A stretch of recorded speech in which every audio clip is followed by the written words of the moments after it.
தியாகத்துடைய விளைவால் தான் வளர்ந்தது இஸ்லாம். சஹாபாக்களோட தியாகம் நமக்கு தெரியல. அவர்களுக்கு இலகுவாக இந்த மார்க்கம் கிடைக்கவில்லை. நமக்கு மட்டும் இலகுவாக இந்த மார்க்கத்தை நாம் பின்பற்றி செல்வதற்காக அல்லாஹ் இந்த மார்க்கத்தை நமக்கு அமைத்து தரவில்லை. ஒன்றை புரிந்து கொள்ள வேண்டும். இந்த உலகத்தை அல்லாஹ் ஜல்ல சுப்ஹானஹு வ தஆலா வெற்று வீணாக படைக்கவில்லை. நல்ல புரிந்து கொள்ளும். நாம் என்ன செய்கிறோம்?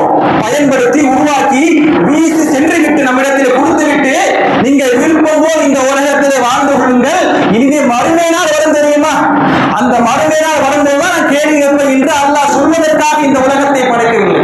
இந்த உலகத்துல ஒரு முஸ்லிமாக ஒரு மனிதன் வாழ்ந்தால் அவன் இந்த ஷரியாக மார்க்கத்துடைய சட்டத்திட்டத்தை பின்பற்றினால் எந்த அளவுக்கு சோதனைக்கு உள்ளாக்கப்படுவானோ அந்த சோதனையுடைய மனிதனுடைய உள்ளத்துடைய எதிர்பார்ப்பை மட்டும் தான் அல்லாஹ் என்ன செய்ய பார்க்கிறான். எப்படி நீ ரியாக்ட் பண்ற?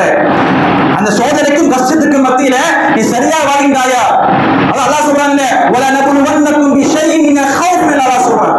ஓரளவு அச்சத்தை கொண்டும் பசியை கொண்டும் உயிர் இழப்பை கொண்டும் அனைத்தையும் கொண்டும் நாம் என்ன செய்வோம்? நாம் உங்களை சோதிப்போம். இன்றைக்கு பலஸ்தீன படுகின்ற பெண்களுடைய சிறுமிகளுடைய குழந்தைகளுடைய நிலையை பாருங்கள். இன்றைக்கு திரும்ப ஆரம்பிச்சிருக்கா ஒப்பந்த அடிப்படையில போர் நிறுத்தம் சொல்லி 2 நாளைக்கு முன்னாடி ஒரு 68 பேர் கொல்லப்பட்டிருக்காங்க. குழந்தைகள் கொல்லப்பட்டிருக்கின்றாங்க. எந்த அளவிற்கு? இறைச்சி அறுத்து வீசி எரியக்கூடிய அளவிற்கு சின்னஞ்சிறு குழந்தைகள் எல்லாம் செத்து மடிகின்றதே. இதெல்லாம் வீண் நினைச்சீங்களா? ஆகிறது ஒன்று இல்லை என்று யோசிப்போம். என்ன செய்வான்?